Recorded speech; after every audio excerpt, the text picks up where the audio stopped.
তুমি ওখানে শিক্ষা গ্রহণ করতে যাচ্ছ, তাহলে ওখানে রাধাকে নিজের সঙ্গে নিয়ে যাবার কি অর্থ শাম্ব? আমি এটুকু জানি যে রাধা আমাকে কথা দিয়েছিলেন আর ওনার এটা পূরণ করা উচিত। আমি যাব তোমার সাথে শাম্ব।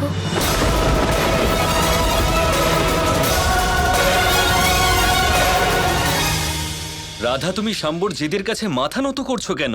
যদি কেউ নত হলে শাম্ব জীবনে ভালো কিছু শেখে, ওর জীবনে ইতিবাচক ভাব আসে, তাহলে আমি একবার নয় অনেকবার নত হতে রাজি আছি। আমি শাম্বর সাথে যাব আর সম্পূর্ণ চেষ্টা করব যেন শাম্ব একদিন দ্বারকা আর কৃষ্ণকে গর্বিত করে।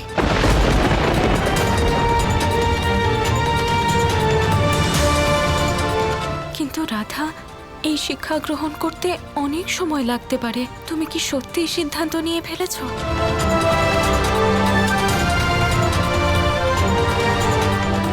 অনেক অনেক ধন্যবাদ রাধা।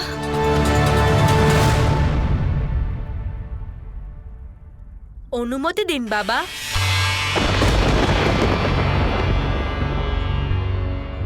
আমি আপনাকে আর এই রাধাকে আলাদা করে দিলাম বাবা। যতদিন না আমি আমার মায়ের সঙ্গে দেখা করতে পারবো, ততদিন আপনিও আপনার প্রিয় রাধার সঙ্গে দেখা করতে পারবেন না।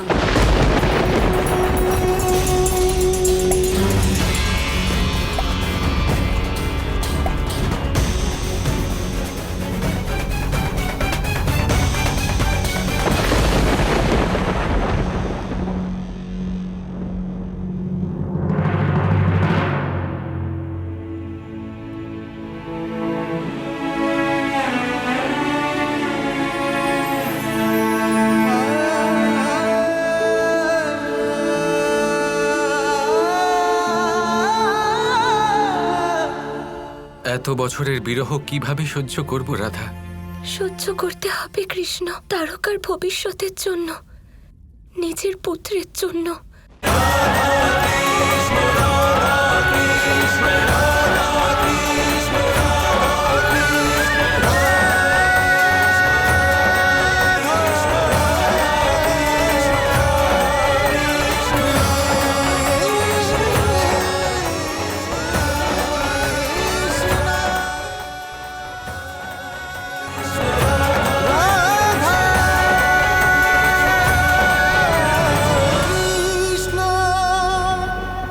এটা কি আবশ্যক ছিল রাধা?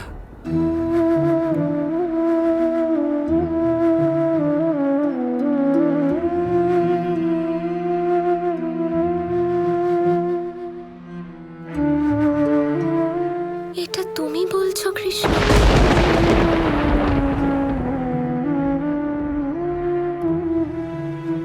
দুঃখ এটা ভেবে হচ্ছে রাধা যে আমরা তো সিদ্ধান্ত নিয়েছিলাম যে আমাদের জীবনের এই শেষ কয়েকটা বছর একে অপরের সাথে কাটাবো, একটা মুহূর্ত একে অপরের সাথেই কাটাবো। কিন্তু নিয়তি এমন খেলা খেলছে যে আমরা চেয়েও কিছুই করতে পারছি না।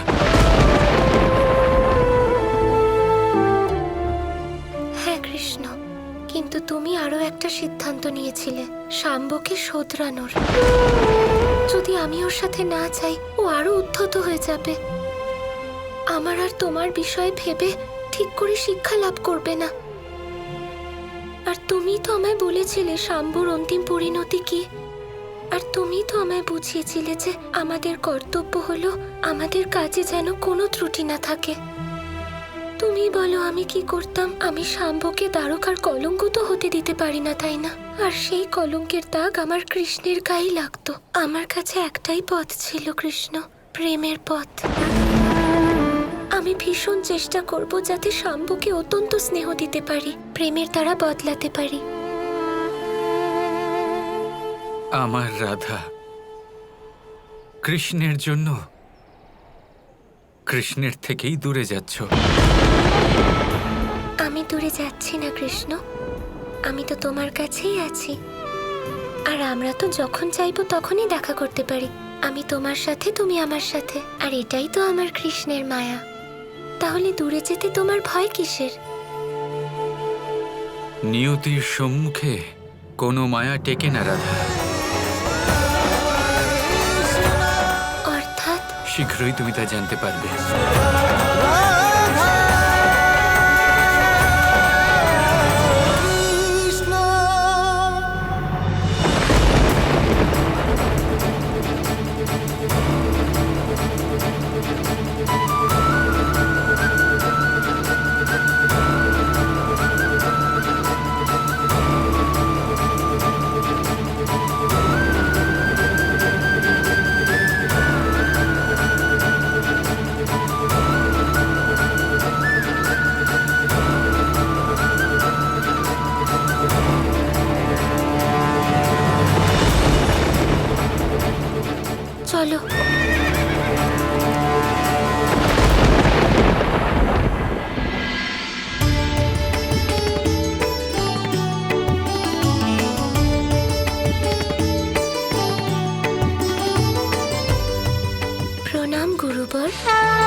কল্যাণ হোক।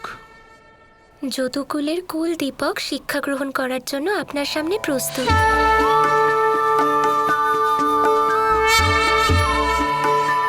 কৃষ্ণ আর বলরামের গুরু হওয়া আমার সৌভাগ্য ছিল, আর এবার ওদের পুত্রদের নিজের শিষ্যরূপে কাছে পেয়ে আমার সৌভাগ্য আরো বেড়ে গেল।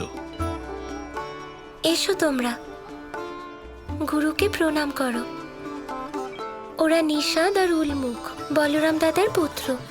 কল্যাণ হোক। আর ও হলো অনিরুদ্ধ, কৃষ্ণের পৌত্র এবং প্রদ্যুম্নের পুত্র। আয়ুষ্মান হও। আর ও শাম্ব, কৃষ্ণের পুত্র।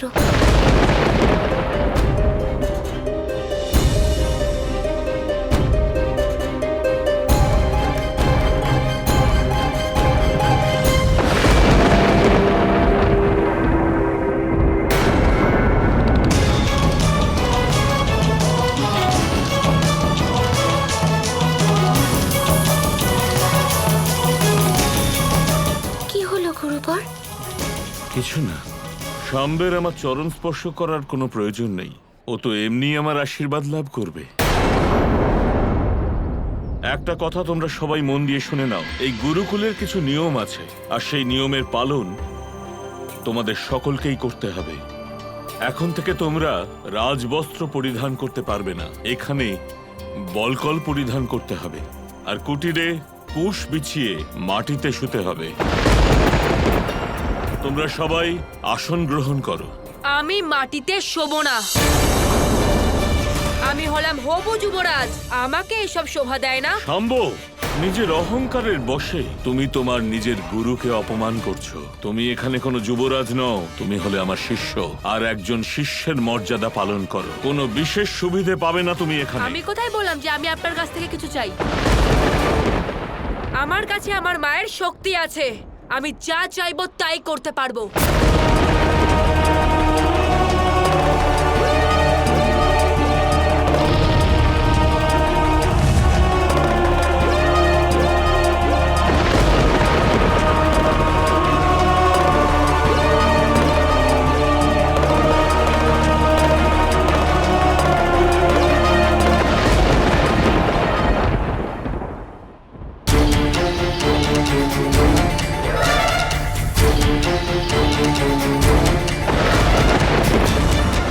আপনি যদি কোমল সজ্জা না দেন, আমি তা নিজেই হাজির করতে পারি। আপনি যদি বলেন তাহলে আপনার জন্য একটা বানিয়ে দিই। শাম্ব, এই অধ্যত্ত এখানেই বন্ধ এটা করো। ঔদ্ধত্য নয়, অভদ্রতা বলে একে। এ হলো গুরুকে অপমান। এই অপমানের শাস্তি পাবে, অবশ্যই পাবে তুমি। তাহলে দিন শাস্তি, আমায় পাঠিয়ে দিন আমার মায়ের কাছে। আর এমনিতেও এখানে কে থাকতে চায়? চুপ করো শাম্ব, ইনি আচার্য, ইনি তোমার বাবার গুরু।